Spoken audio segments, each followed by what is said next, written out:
Hey, what's good, yo? Team K here, back for part 5 of my Blu-ray collection. Finally continuing on. At least I didn't let too much time pass by since the last Blu-ray collection video, you know what I mean? Just want to keep it going at a more steady pace now. It's finally some time where I have the crib to myself so I can record in peace and quiet. So that's good. So yeah, as you can see, we're starting off with Mad Max Fury Road. I think in the last part I showed Mad Max the Road Warrior, which to me, was the only good movie in the original Mad Max trilogy, because the first one was, I did not really like it, you know what I'm saying? And then the third one was a sleeper, I fell asleep watching that movie twice, I believe. I don't know, man, I just did not like it, but Mad Max Fury Road was a return to form, not only for the series, but also for George Miller, because George Miller, he directed the previous Mad Max movies, and he came back and directed this one also. And this movie is the shit, bro. It's just one big chase scene, 2 hours of straight action, great stunts, fantastic cinematography, you know what I'm saying? The movie looks the part from anything that came out at the time or even still today. And it has beautiful visuals, man. The color palette in here is fantastic, bro. Love this fucking movie. You got Charlize Theron as Furiosa, and then you got Tom Hardy to replace Mel Gibson as Mad Max. And I think he did a great job. I mean, did not say much, but he certainly has, has the looks to carry the movie. Then we got here a great South Korean film, The Man from Nowhere. Very underrated.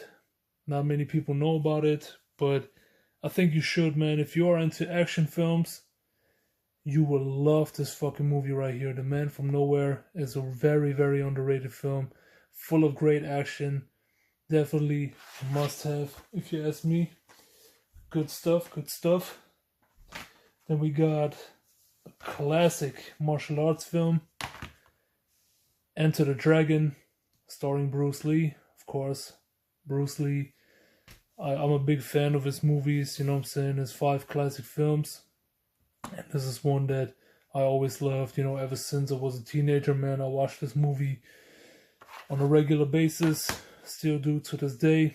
It's freaking awesome, a movie that definitely inspired a lot of media to follow, like Tekken, for example, and a whole bunch of other stuff, you know what I mean? Fucking Kill Bill, the suit that Uma Thurman wears in the first movie was inspired by Bruce Lee, from the Game of Death film. Just incredible, man. I love Enter the Dragon. It's not an amazing movie or anything like that.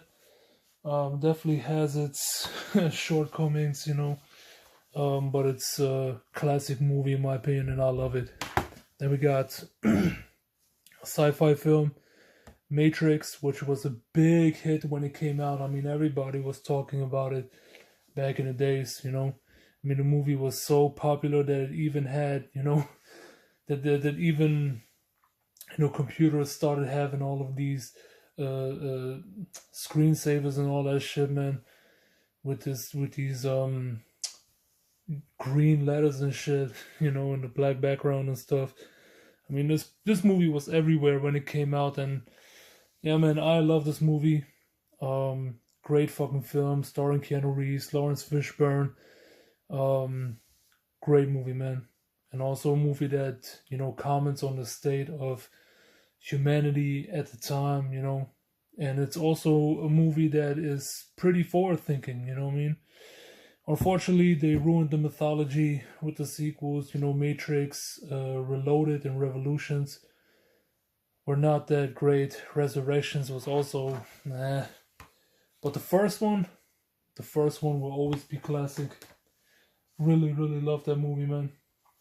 And then we got one of, if not the first, Christopher Nolan film, Memento, a movie with a great twist to it, you know what I'm saying? It's a thriller film, and this is, of course, you know, a mindfuck movie. If you know anything about Christopher Nolan, you know he's all about, you know, fucking up your mind and then having all these movies with those crazy twists in there. And Memento is a movie that really blew my mind. I only watched it once, but it really left an impression on me, so much so that I still kept this Blu-ray to this day, man. And I'm a big fan of the movie, man. You know what I mean? Just the way they structured it, you know what I'm saying? I'm not gonna tell you what it is about the movie that makes it so special. You have to watch it for yourself to really grasp its genius.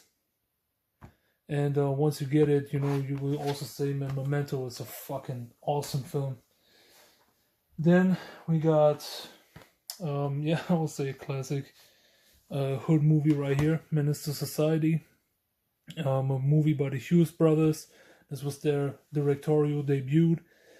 To me, not the best hood movie. I know it was my favorite at some point, but you know, as I rewatched the movie, you know what I'm saying, I felt like Boys in the Hood was the better one of the two, mainly because the main character of Menace to Society is not really likable, you know.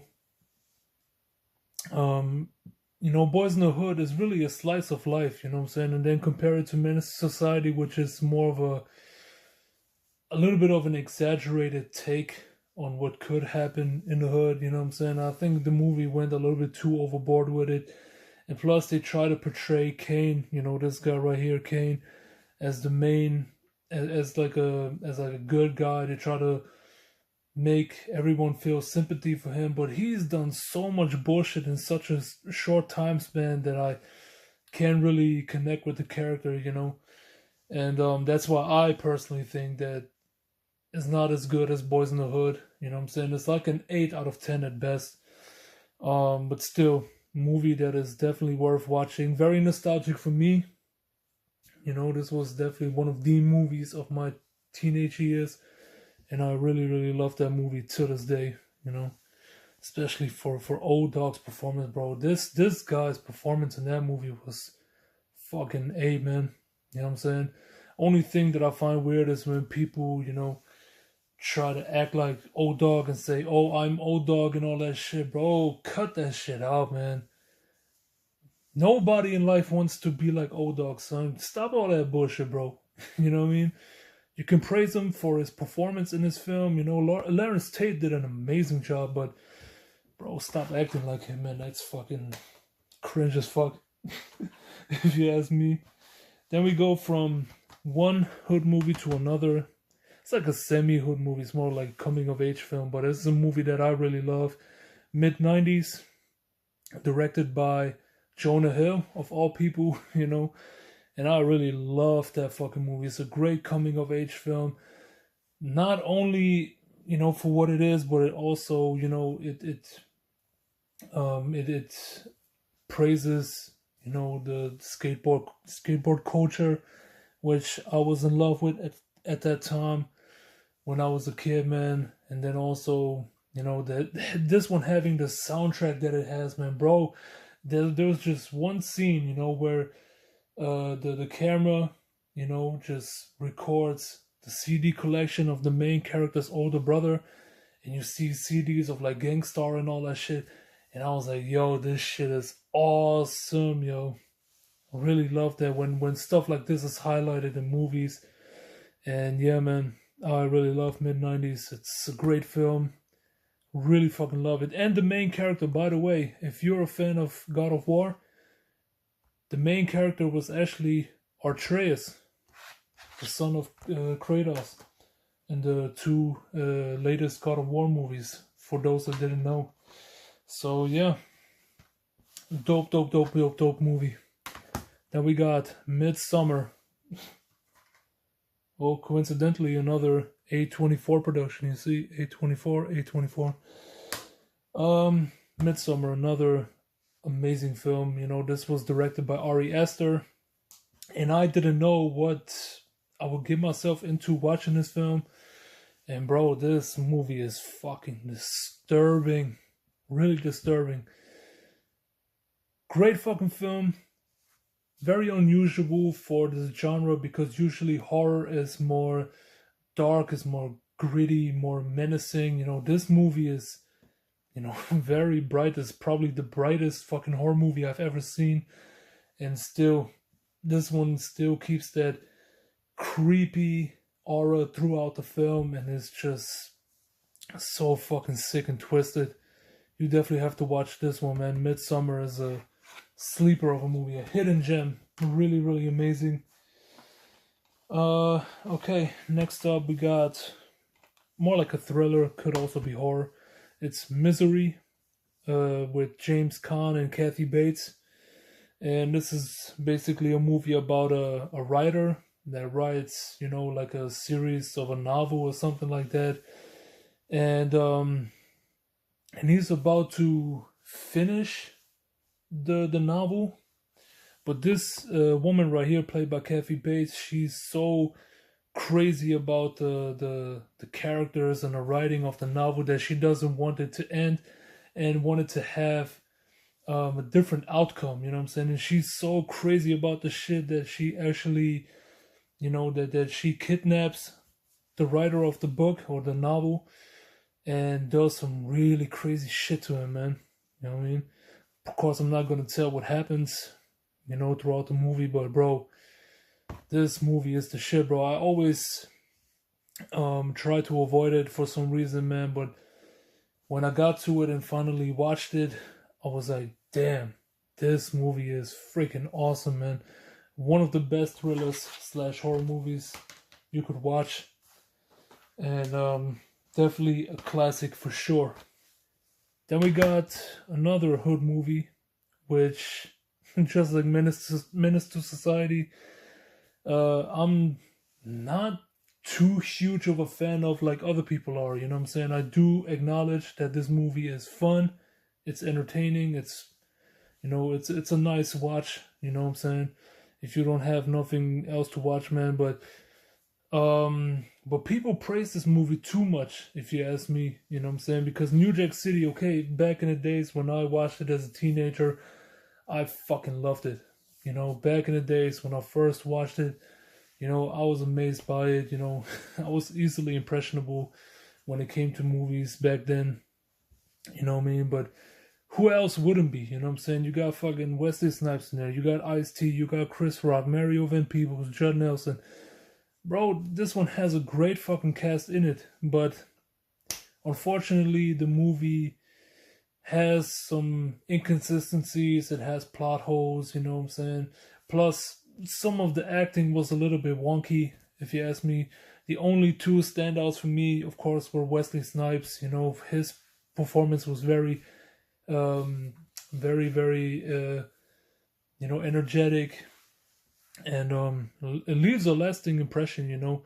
Chris Rock also fantastic as Pookie, but everyone else, bro, like Ice-T playing the cop in this one, you know, I don't find Ice-T very much believable early on in his acting career, you know, playing a cop and shit while having a gangster rap career in music, you know, it's a little bit weird, man. I mean, it's entertainment, but I don't find him very believable in this movie. And then, you know, sometimes you have these weird Dutch angles. If you don't know what a Dutch angle is, basically when the camera is like tilted by like, I don't know, 25, 30 degrees, you know, and it's, I don't know, they took some artistic liberties sometimes that just did not work in the movie's favor, you know, after the fact, but still, it's enjoyable. I like it. It's definitely worth watching if you're into hood movies. Just for Wesley Snipes as Nino Brown alone, I think he's a really terrific actor in that movie. So, yep. Next up, we got another classic right here. 80s horror movie, one of my all-time favorites, Nightmare on Elm Street, with Freddy Krueger, of course. to me, the only good Nightmare movie, you know what I'm saying? I once had the Nightmare on Elm Street collection with the first 7 films. And bro, these movies really vary in quality, man. Like, it just goes up and down, up and down, up and down, and then only down from there. Bro, the series as a whole, fucking terrible, yo. But the first one will always be a classic, will always be one of my all-time favorites. You know what I mean? This one is just genius, bro. You know what I mean? A horror movie killer, movie concept like no other. You know what I'm saying? There will be no other movie like this. You know what I'm saying? To have a killer kill his victims in their dreams. Who comes up with that shit? You know what I mean?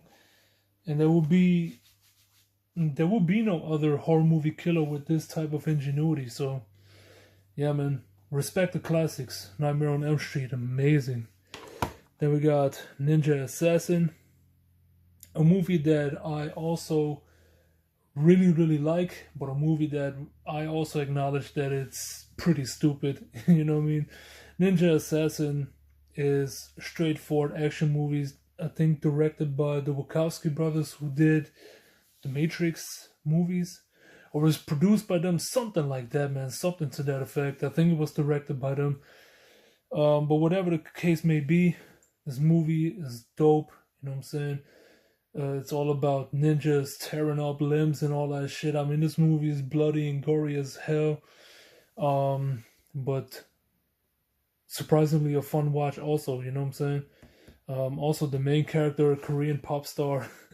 Who would have guessed that the main character will be a Korean pop star doing a action film about ninjas and shit? But it worked, bro. It worked. For me, I thought the movie was good, man.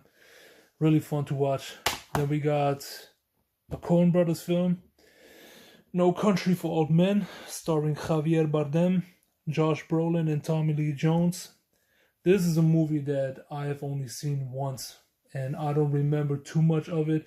The only 2 things that I do remember is that this motherfucker Javier Bardem is an evil fucking bastard, bro. Evil fucking bastard. I mean, the first time he appears in that movie, that scene always stuck in my head, you know, ever since, you know what I'm saying? And the other thing that I remember about this movie is the ending, which is questionable to say the least, because nobody knows how it ends. It just ends, you know what I'm saying, without any real satisfying conclusion, you know what I mean? But I still remember liking the movie, so I kept it. But I need to give it a rewatch. Then we got, of course, the biopic, Notorious. A movie that I think was done way more gracefully than the shitty ass fucking All Eyes on Me biopic. Oh man, I mean, they did Pac dirty with that All Eyes on Me, man. But Notorious, you know, even though it was a very standardized, you know, by the numbers portrayal of a, you know, musical legend, it is still a good movie in the end, you know what I'm saying? They portrayed Biggie really well. The rapper who portrayed Biggie in this one, Gravy, also did a great job. Kind of looks like Biggie if he puts the glasses on and the suit and everything. He was pretty believable, man. You know, tried his best to do his job right. And it worked, you know what I'm saying? I think the movie is good. It's a fun watch. It's nice to see, you know, in moving pictures and motion pictures, how Biggie actually became who he was. And yeah, some good shit, man. Like the movie. So yeah, moving on. Got one of Eddie Murphy's earliest films, 48 Hours, with Nick Nolte also. And I don't know why they did the switcheroo here. Nick Nolte and Eddie Murphy here. It's stupid. But 48 Hours. Yeah, dope film. Action film. Action buddy cop movie. Really fun watch. It's really nice. And this is also the one character that Big L referred to a few times in his freestyle. You know, I think Reggie Hammond, I think was his name. Yeah, Reggie Hammond. I think Big L referred to him like a couple of times in his freestyles. I remember that shit for some reason, but yeah, man, it's a good film, bro. Nice little early 80s buddy action film. Then we got Once Upon a Time in Hollywood. So far, Tarantino's latest movie and also one of his best. Great fucking film, you know what I mean? Starring Leonardo DiCaprio, Brad Pitt, Margaret Robbie is in there as as Sharon Tate, I believe, who you know, famously or infamously got killed, unfortunately. Rest in peace. And yeah, man, Quentin Tarantino did it again with this one. This is dope fucking film, you know, giving you like a slice of Hollywood at the time, of course, with an altered timeline, you know, because what happens in the end did not actually happen in real life, but it's like his revenge fantasy, pretty much. And it's a good fucking movie, man. Really cool. Just his portrayal of Bruce Lee. I remember when there was a huge backlash against this film because of how they portrayed Bruce Lee. I was like, yo, it's just a movie, man. It's not that serious, you know what I mean? But of course, you have to respect the dead at the end of the day, you know what I mean? You want to keep the dead's memory alive, you know, and keep them, you know, to a high standard, I guess, and honor them, you know what I mean? And I remember, I understand where, you know, the backlash comes from, but at the end it's still a more fucking movie, bro. Just don't take it that serious, you know what I mean? Then we got a Thai movie right here, a movie from Thailand, Ong-Bak. Also a movie that was very much popular in Germany, at least in my city, when this movie came out. You know, I remember my buddy, he had a DVD copy of this film, and you know, he would watch it religiously. Sometimes he would lend me the DVD also and let me watch it. And yeah, this movie was dope as fuck, man. You know what I mean? It's the first time I ever got to hear of Muay Thai.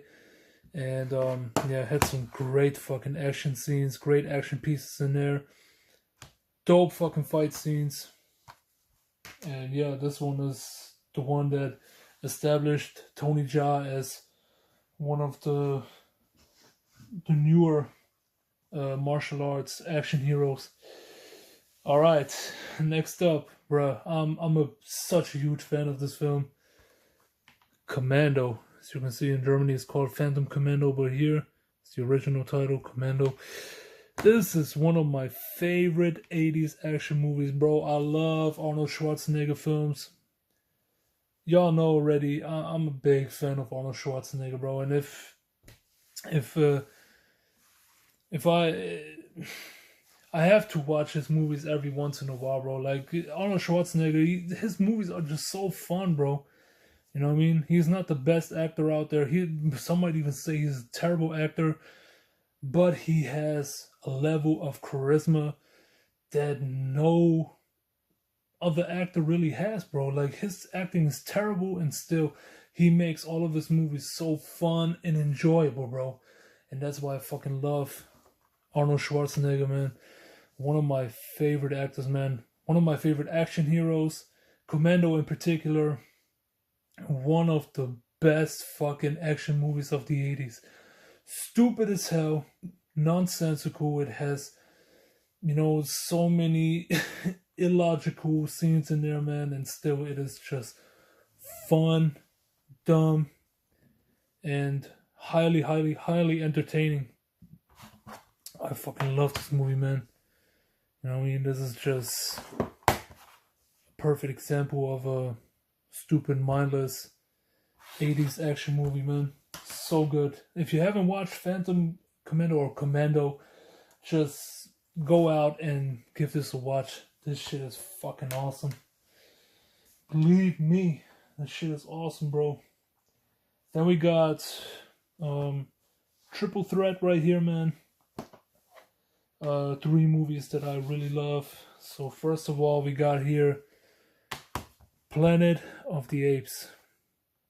By the way, German titles for some of these movies terrible, bro. Planet of the Apes is called Prevolution. What the fuck is this bullshit? You know what I'm saying? Here's the original title: Rise of the Planet of the Apes. This movie is the shit, bro. It's basically a prequel. It shows how the ape epidemic started. You know what I mean? It predates, the first Planet of the Apes film, and bro, that movie is the shit, bro. You know what I mean? Really, really love this movie. James Franco is in there, and yeah, man, the CGI in this film is fucking bananas, bro. It looks too believable at times, man. Like the way these apes were created through CGI. Bro, it's too realistic at times, you know what I mean? It's just insane, bro. Then we got Planet of the Apes Revolution, but here is the original title, Dawn of the Planet of the Apes. My favorite one of the newer Planet of the Apes so far. This movie is so fucking good. I would call it like the Empire Strikes Back of the Planet of the Apes. Amazing stuff. And then we got War for the Planet of the Apes, which in Germany is called Planet of the Apes Survival. And yeah, that's another one that I fucking love. Any movie that's set in a snowy, wintry setting, I'm all there for it. You know what I'm saying? This movie is awesome as fuck. I'm also looking to the new one, the new Planet of the Apes film. Definitely gonna cop that one, buy it blindly, because I loved these three films. And I would trust them that the fourth one is going to be also really nice. So, yeah. Then we got Poetic Justice, starring Tupac and Janet Jackson. Yeah, quite a different movie from the previous movie that Tupac did. Because Juice, Tupac played this young, rebellious teen, I guess. That was ruthless as fuck, and here he really had to tone it down. He plays like a normal working guy, with a daughter, who gets to warm up to Janet Jackson's character, after initial resentment and all that shit. And bro, it's a nice movie, man. Like, my guy John Singleton did a great job with this one. Love the movie. It's a nice little romantic film, even though I'm not really into romance films. Bro, it's just Tupac, man. Like, Tupac could have done no wrong, really, when it comes to acting, bro. He had such a range that no other, rapper turned actor really had, you know what I mean? Next up, got my favorite Jackie Chan film, Police Story. Absolutely amazing. This is my favorite Jackie Chan by far, because it has everything that you would need out of a Jackie Chan film. It has humor, of course. It has fantastic action. It has some amazing action set pieces. It has drama. It has Jackie Chan being a lunatic at the end of the film. Bro, it has everything that makes a Jackie Chan film great. It's all combined into this one, and you gotta remember, this one came out like in the early 80s, and at that time, Jackie Chan was only known for being, the silly martial arts guy who would do a lot of comedy and stuff like that, and yeah, he did a great. And we're back. Sorry for the interruption. My cousins came over, we hung out a little bit, had a few laughs and shit. Now we're back to recording. Alright, so we're gonna move on with the classic right here, Predator. One of my all-time favorite sci-fi movies, once again. Arnold Schwarzenegger. Huge fan of him. Of course, I had to get this movie, you know what I mean? I love this fucking film. The only thing that is disappointing to me is the Blu-ray transfer of this, because, bro, I don't know what they did in the mastering process for this movie, but god damn, man, they really made this movie look like shit. You know what I'm saying? It doesn't look terrible per se, but bro, they filtered all the digital noise out. Not the digital noise, they filtered all the film noise out, and it made everything look so washed out. You know, the people in this movie, they look like wax figures and shit. I don't know, man. They did not a good remaster for this one, but still, movie is dope. I enjoy it. It's very fun, you know, because of my man Arnie. Then we got another Christopher Nolan film, Prestige. Been a while since I've watched this one, actually. Also watched this one time, and not again since, you know. From what I remember, it's actually really dope. Then, this is one of my favorites right here, man. Coming to America. I think the disc also says, yeah, Coming to America. One of my favorite Eddie Murphy movies.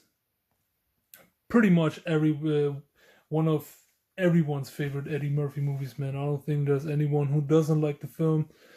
You know, with Jaffe Joffer and Eddie Murphy as Prince Akeem.